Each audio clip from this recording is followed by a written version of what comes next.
WDAY 6 reporter Danielle Miller joins us live from Usher's house in Moorhead, where all of the action took place. Danielle? Todd, Kirsten, there is well over 100 people in here tonight. The FM Pride organization is hosting the event in honor of those couples tying the knot tonight. Organizers say it's just a way for people to get together and celebrate. Todd, Kirsten, most of these people will be heading to the courthouse in about an hour. We'll be live at midnight from the Clay County Courthouse with a special report. State's Attorney Birch Burdick says he's dropping the felony assault charge after reviewing surveillance video and conducting further interviews, but Beck still faces a charge. Katie, 18 couples were married in the special ceremony. All of the couples I spoke to were very excited, but of course, a little nervous. They say today is a day they never thought they'd see. The Red River is supposed to crest at 30.1 feet sometime tomorrow. City Hall here downtown is affected at 30 feet. And although this temporary protection is needed, it doesn't put an end to the headache for drivers. It's never a good idea to leave a child in a car for any amount of time. Even on cooler days like today, the temperature inside of a vehicle can heat up fast, and it can be deadly.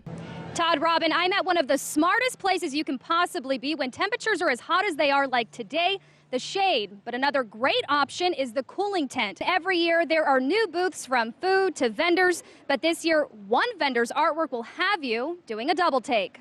Yeah, Dana, students from Fargo South were on hand here early this morning at River Drive South. In some areas, they finished laying sandbags in just 1 hour. And for one student, it meant protecting her own home. Dana, Kirsten, we're here at Oak Street North, where crews have been busy since early this morning. And if you take a look behind me, as you can see, they are still busy building this clay levee. In all, 7 miles of clay levees need to be built around the city. The fire is still very active. Here at the sawmill, there are several logs that are still on fire in several hot spots around the property. More and more people are just now starting to trickle in. There's about 8,000 people going to be running the 5K tonight.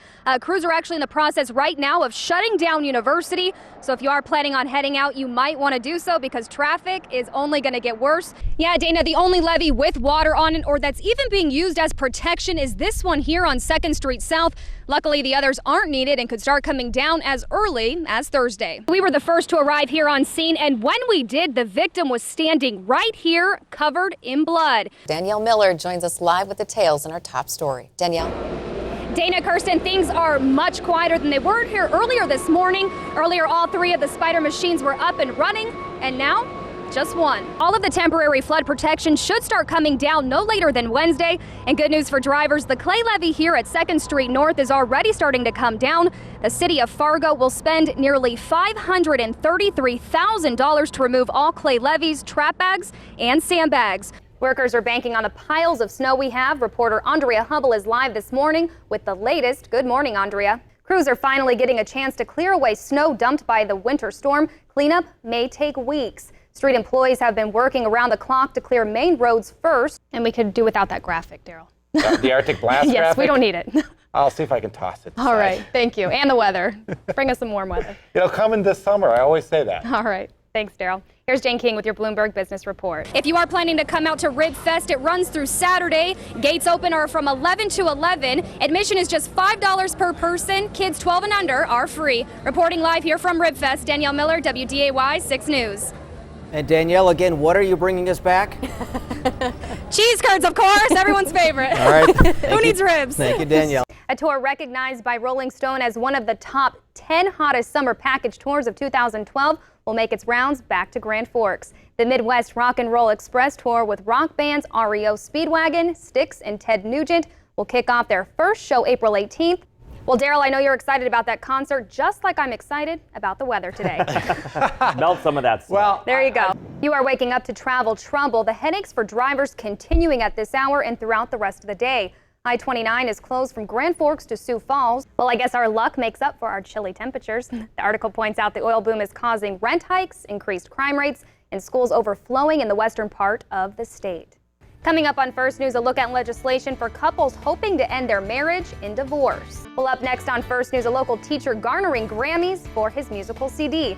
And Mother Nature's madness out east, homeowners still digging out from feet of snow as power is proving a problem. Meantime, the Senate Armed Service Committee is expected to vote today on the nomination of Republican Chuck Hagel as Defense Secretary.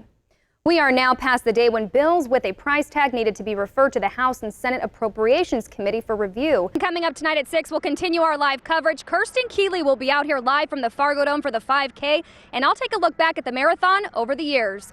Now, both of these projects should take about 2 days to complete. The project on 2nd Street should take about 4 days to complete once it's started. Reporting in North Fargo, Danielle Miller, WDAY 6 News. There was a crew from Moorhead overnight in the area. Coming up tonight at 6, I'll show you how the owner of this sawmill is now picking up the pieces after this devastating loss. The students made 15,000 sandbags in just 1 hour. In all 5 hours they worked, they made a total of 80,000 bags. Sandbag Central is buzzing with 8th graders right now. I'm Danielle Miller, and coming up, I'll show you what this place might look like without them. The first robbery happened here at the PetroServe USA off South University around 5 this morning. 2 male suspects walked in, threatened they had a weapon, and demanded money. Right now, customers coming in to buy things like this bag of potato chips or this bag of almonds aren't paying any sales tax, but if the proposed bill does go through, buying treats like this will put a bigger dent in your wallet. One small business owner was tired of not being able to see his things in the back of his truck at night,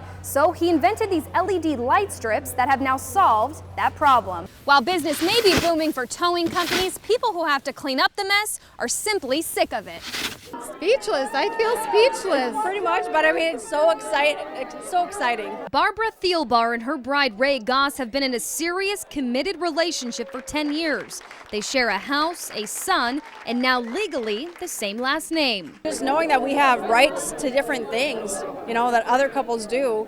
Those protection barriers, you know, things like being able to be in the hospital or be able to do end-of-life treatment. Those just things that life experiences that you need to be there for your significant other. And to have that legal recognition just takes the edge off of worrying about those things. After fighting for marriage equality for years, a legal marriage is a milestone they never thought would arrive.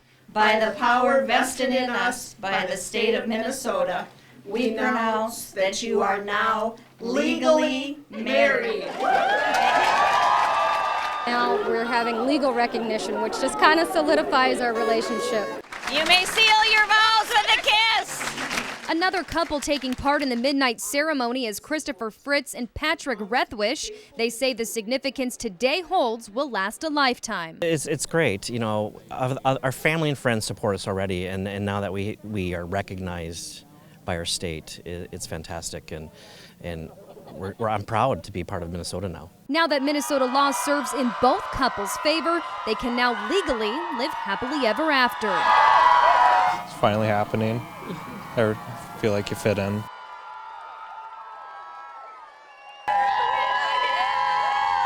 Hundreds of people packed the Clay County Courthouse for the special midnight wedding ceremony. You know, this is something that I have a right to, and they also deserve a right to, so it's something that I've watched and followed throughout the years, and I want to come out here and support it. A group of Concordia students showed up not knowing any of the couples tying the knot, but wanted to show their support. It's a big deal, but you know, it's just about those guys tonight, so it was nice to see them. Like the couples, they too wanted to be involved with a day that will go down in history for Minnesota. It's been crazy. I don't know, just something that you didn't think would happen in the near future, and then it does, and it's just, you know, kind of just an incredible experience, and you want to be a part of it. These supporters were among all of the family members and friends of those exchanging vows who held signs and cheered as the couples made their way in and out of the courthouse. I'm here to support my rights and the rights of others like me, and just to see what's happening. I think it's awesome to be a part of this and have this happening in our time. Now that the clock has struck midnight and the couples have legally said I do, they, along with the people who have rallied around them, can know this day is one for the history books.